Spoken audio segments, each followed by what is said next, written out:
Chapter 1 The Great Journey.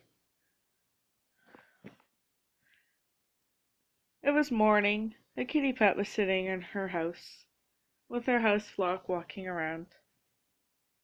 She arched her back in a yawn and looked at her two-leg. Her two-leg was walking around with the two-leg kits once more. They were playing in the backyard. She looked around for her friends. I wonder where Coco could be. Her pelt was just a regular orange tabby. Her friend Coco was another orange tabby, but had very, very long fur. She jumped up out of her bed, ate a bit of two-leg food, which her two-leg didn't allow her to eat, but she did it anyway. She jumped out the cat flap and smelt the grass. It smelt the same as always. Orders were marked, everything was good. She walked in the grass.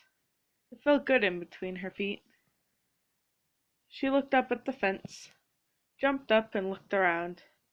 Of course, Coco was right there. I actually was worried about you for once. Coco, Coco? Coco smiled and looked at her. Well, are we going or not? Let's gather up everyone else.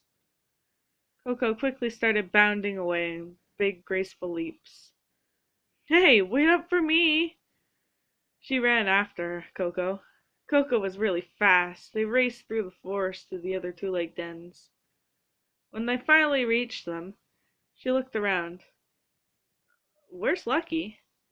Lucky was a pure black cat with the amber eyes.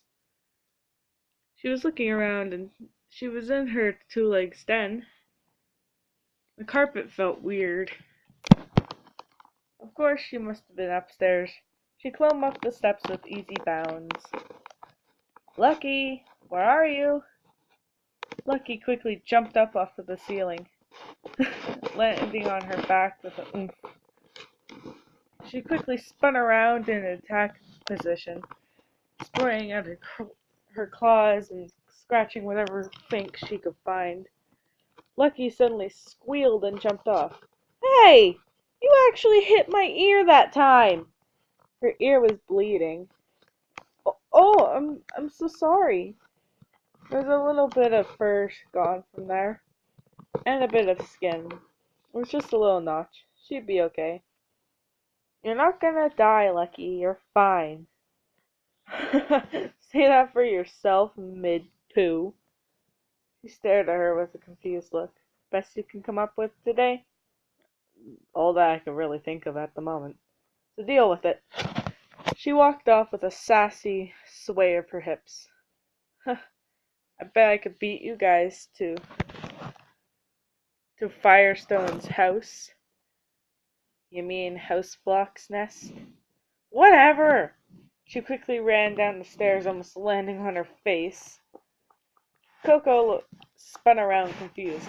Hey, where was Lucky? Duh, she was upstairs, replied Midnight. Midnight looked around once again. This house was easy. Just a bunch of logs, carpet, and a few things here and there. Tacky cat toys, mostly. She jumped out of the cat flap, looked outside once more. Coco was on her tail, and so was Lucky.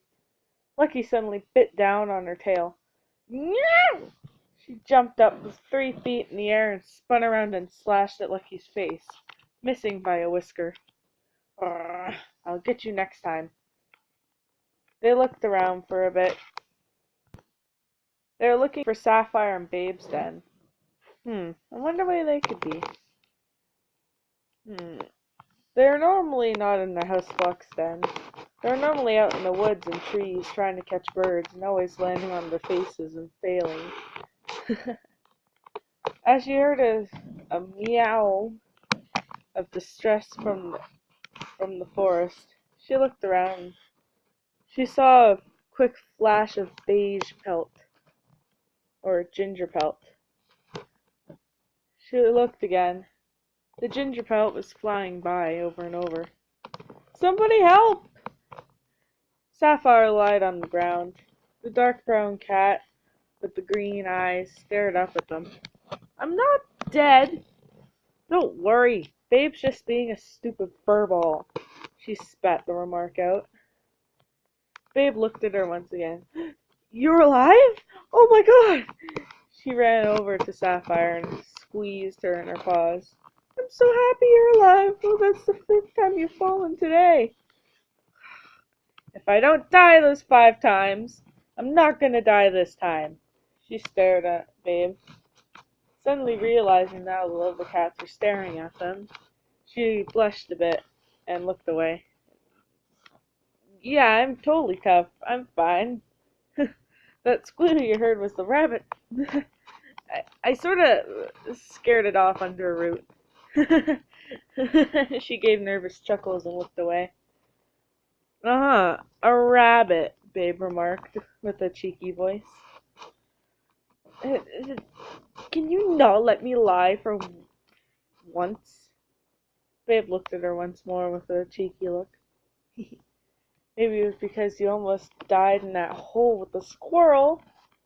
Hey, I didn't know squirrels go underground, she spat back. Lucky started to mumble. When are these two ever gonna be normal for once? Midnight shrugged, not knowing what to say. She looked up at the two, who were now on a branch, trying to stalk a bird. Tweet, tweet, you're gonna catch me. Midnight quickly mewed. The bird looked at Midnight and quickly flew off, leaving Babe to jump into the air to find nothing in her paws and fall to the ground. Hey, at least I land on my feet, Sapphire remarked as Babe landed on her side. Hey, you can't say that. All cats land on their feet. Not with a cat without a tail. Quickly, Sapphire spun around and leapt off the tree and onto the ground on all 4 feet. See? This is how cats are supposed to land. Babe looked at her once more and stuck out her tongue. Sapphire rolled her eyes and looked back at Lucky, Midnight, and Coco. So, what are we doing today? Midnight didn't know what to do. She was the leader of all of them, so she always made decisions. Go to the mountains again? She said in a confused voice, not knowing what else to do. Coco nodded in agreement, so did Lucky and Babe. Sapphire, on the other hand, was too busy trying to test if she could land on all 4 feet 5 times. Come on, I can do it 5 times, as she lands on her butt, her tail sticking up in the air. Hey! She meowed in distress and walked over to the cats. Okay, where are we going?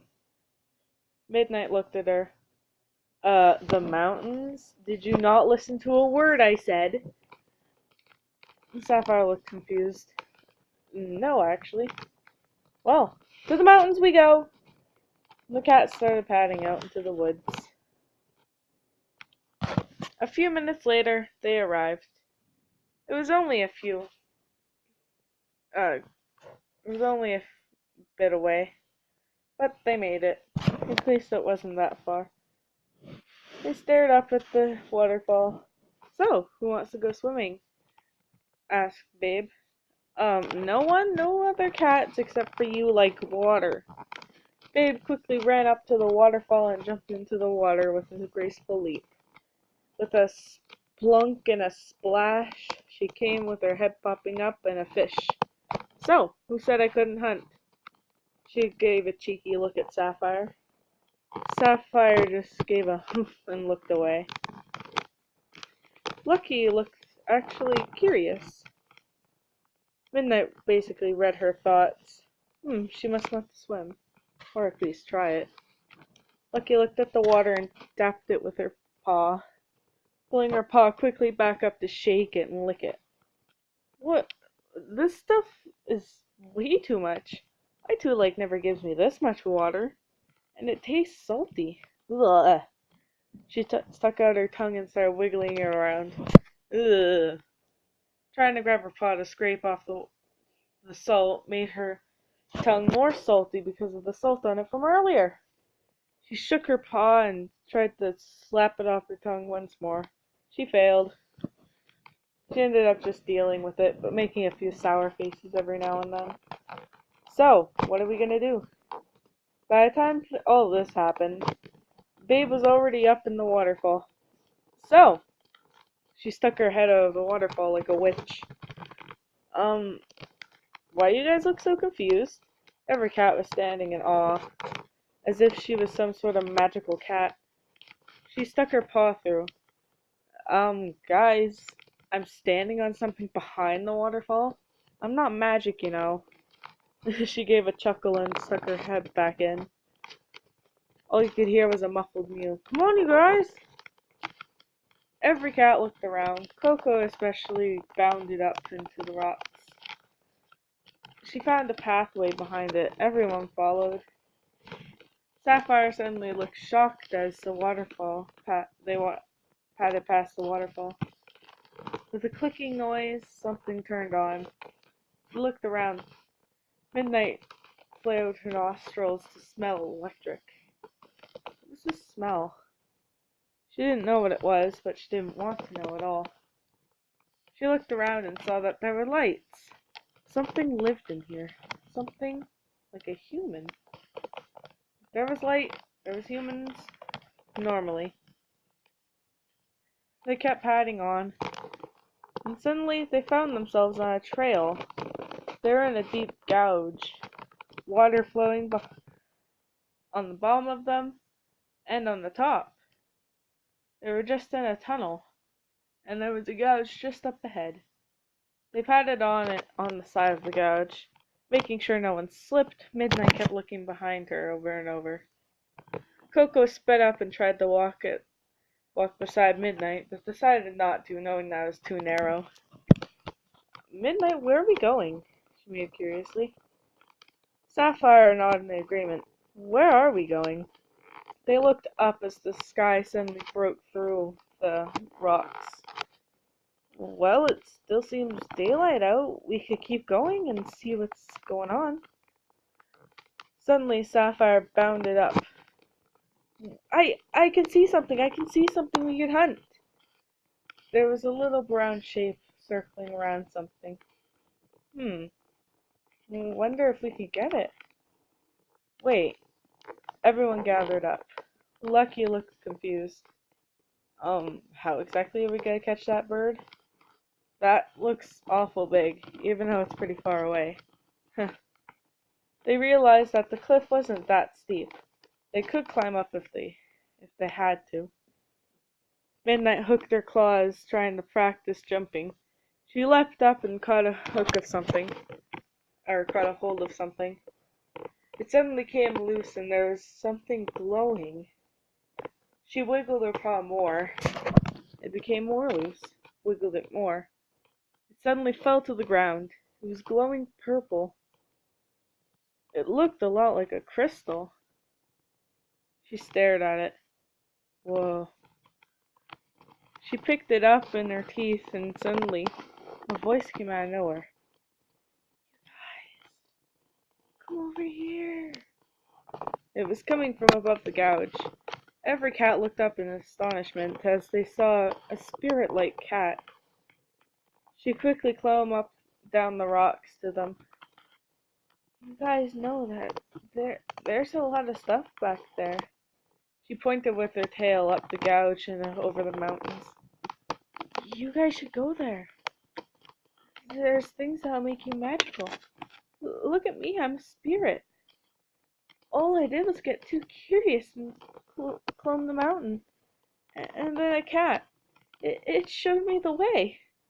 And there's some map hidden in the dark forest. She pointed with her tail to a musky-looking forest. It had a lot of fog surrounding it, and it looked very rainy. You guys should go. The map, it's under a tree. And by under, I mean under a root. You'll see it sticking up. You see that in your mouth? Midnight tried to cross her eyes looking at her mouth, only seeing double of her nose. Although she memorized what it looked like, so nodded yes. You'll see a lot of those, and it'll lead you to the map. Hurry! Hurry! This is awesome! With the funny last word, she faded out into an outline, and then to nothingness, basically vanishing into thin air. Lucky's fur was on end. What was that? She stared up at the nothingness where the figure used to be. Sapphire and Babe stared at each other and looked back at Midnight. We should listen to her. This sounds awesome. We could go on an adventure. Once again, every cat was starting to chat. Midnight stuck up her tail to signal for silence. No cat listened. Hey, guys! Guys! I have my decision! Every cat was still chatting. She grabbed the crystal in her mouth, decided not to throw it. She picked up a pebble in her paw and threw it at Babe's head. Hey! Dumb face! Look over here! Midnight, Sapphire, Lucky, Coco all looked up. Oh, hey! Not so harsh! The cats were gathering now. They all sat in a circle, still at the side of the gouge. Midnight suddenly realized how dangerous this was. Let's get up to proper ground before I say this. She looked up. It seemed pretty steep, but she leapt up on all fours and landed straight on the side. Scraping her claws against the rocks was uncomfortable, but she managed to climb her way out. Catching a loose bit of dirt, it fell down and almost hit Lucky in the face. Hey, watch it! She yowled up. Midnight made it to the top and signaled with her tail once more to be able to come over, or come up the hill, or the gouge side. Every cat eventually made their way up and sat in a circle. Lucky was licking her tail from the dirt. Babe and Sapphire were just sitting there looking at the sky. But Coco was bouncing on her paws, looking very excited, spun around in a circle and looked at Midnight. So, are we gonna go on the journey? Every cat was now paying attention with perked ears. Midnight sort of shied away from everyone's stares, trying to back up a bit. I've decided, suddenly looking confident, she looked up and stood up, puffed out her chest. I've decided that we're going. It's better than being in our stupid two-leg dens doing the same lazy thing every day. Time for an adventure. She looked around at every cat. Everyone was mewing in agreement. Coco, Babe, and Sapphire were jumping around, basically chasing each other's tails. Lucky looked satisfied, but stayed in her spot, tail curled around her paws neatly. Midnight's tail was sticking up. She was also excited, but didn't want to look that way. She looked up at the mountains. This is going to be a long journey. End of chapter 1.